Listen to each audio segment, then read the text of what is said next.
School systems, they aren't designed to see most neurodivergent students clearly. They're all designed to spot one specific type of problem with certain behaviors in certain bodies inside a system that is built around one very narrow idea of what a good student is. So let's break down what the schools are actually looking for, why so many autistic and other neurodivergent students are getting missed, and what that really means for you now as an adult or a parent who's watching their kid go through it right this minute. And if we haven't met before, hi, I'm Alicia Trotwine. I am an autistic mom of 4 children, 3 who are also autistic. And around here, we talk about everything autism and the systems that we live within. So you're talking from schools to diagnosis to parenting to navigating life as an autistic adult. Now, I am an autism advocate, a speaker, and a writer, and everything that I share here comes from personal experience and conversations that I've had with families just like yours. So if you're ready for practical, easy to understand help along your autism journey, you're in the right place. So what are schools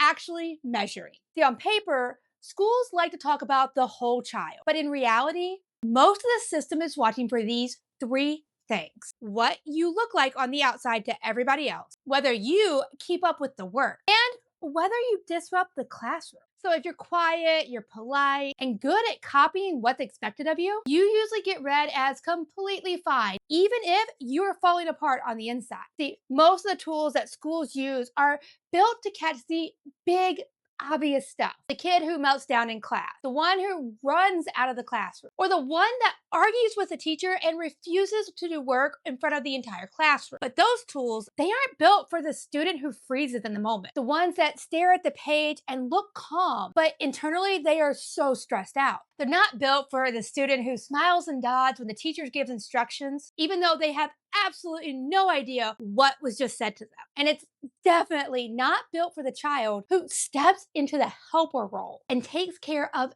everyone else so that no one has to take care of them. You see, from the school's point of view, there's no problem. But for the child experiencing all that, they are pushing themselves to the edge every single day just to be seen as easy to manage, and that is what we call masking. See, neurodivergent students, they learn so quickly what gets them praise and what gets them in trouble. Masking is what we call it when they start hiding or overriding their natural reaction to keep adults comfortable and avoid punishment at the cost of their own emotions and self-regulation. Now, every child is different. But for many, it looks like holding in stems until they get home, forcing eye contact even when it's painful for them, copying how other kids move and talk just so they don't stand out, and even becoming the teacher's helper, the responsible one, the kid who never complained. And from the outside, it looks mature, like there's no issue at all. But from the inside, it's this slow, constant drain on both their body and their brain. And by the time that they get home, that mask, it comes off. And that's when you as a parent see the after school meltdown, the ones that seem like they're over nothing at all. You might see it in the way a tiny change in the plans or a sibling touching their stuff can turn into a full explosive meltdown because they have been holding it together all day long. Now, for some kids, it's almost the opposite. It's a shutdown. They walk into the door, they drop their bags, and they disappear into a room. And you'll hear them say they're just tired. But it's happening every single day. And because of that, they're too exhausted to spend time with the family, to go to after school activities, or just even play outside with their friends like you would expect any kid to be able to do right after school. You see, teachers see the good behavior, but they don't see that crash at home. So that cost of masking, it never makes it to any notes on a teacher's file. At schools, all they see is the quiet, well-behaved student. But at home, you're seeing the meltdowns and the shutdown and the overwhelm that the child's experiencing every single day from all that masking. And if you were that kid, it makes sense that you learned to doubt yourself. See, every adult around you was reacting to what they saw, but not what you were actually living through. There's also another layer to this that has nothing to do with how you present to the world, but everything to do with how the systems are set up. Let's face it, the schools are completely overloaded. There's not enough staff, not enough funding, definitely not enough training. So when the support is limited, it usually goes to the students that are most visibly in distress. And because of that, the child who is loud and constantly in trouble gets the most attention. It's not always helpful, but everyone sees them nonetheless. And the kids who are quiet, the anxious, the perfectionist, or the people pleaser, they get praised. And then they're handed more responsibility and pushed to keep up that grueling pace that no one realizes is completely harming them. And then there's the bias, because bias shapes this too. See, children of color are more likely to be labeled as defiant or dangerous instead of autistic or ADHD. See, in a lot of schools, the same meltdown that gets a white student evaluated gets a Black or brown student suspended or written up for behavior problems. And that also goes for girls and AFAB students. They are more likely to be brushed off as shy, dramatic, or too emotional instead of neurodivergent. And their masking, it's praised as great behavior or being mature. And the adults, they miss how much work that the student is doing just to hold it together. And even then, some disabled students get written off completely, as that's just how they are, without anyone asking what supports are missing to make their life easier and their learning better. See, depending on your race, your gender, and how you cope in a situation, you might have been overpunished, overpraised, or completely invisible. And none of that is the same thing as being understood or supported. So we know why the system's messed up, but what does that mean now? If you're an adult putting the pieces together now and thinking, maybe I'm autistic or have ADHD, it is so extremely common to get stuck on the thought of, if this are real though, someone would have noticed when I was a kid, why wasn't I diagnosed then? It can't be that. But once you see what the schools were actually measuring, that thought really doesn't fit anymore, does it? You might have got decent grades, never were sent to the office. Maybe you even collected comments on your report cards like pleasure to have in class, right? And at the exact same time, you might have spent all day masking. You were coming home and crashing out and felt like school was easier on paper and impossible in practice. To be missed doesn't mean that you imagined your struggles. It just means that the way that you struggled didn't match the system.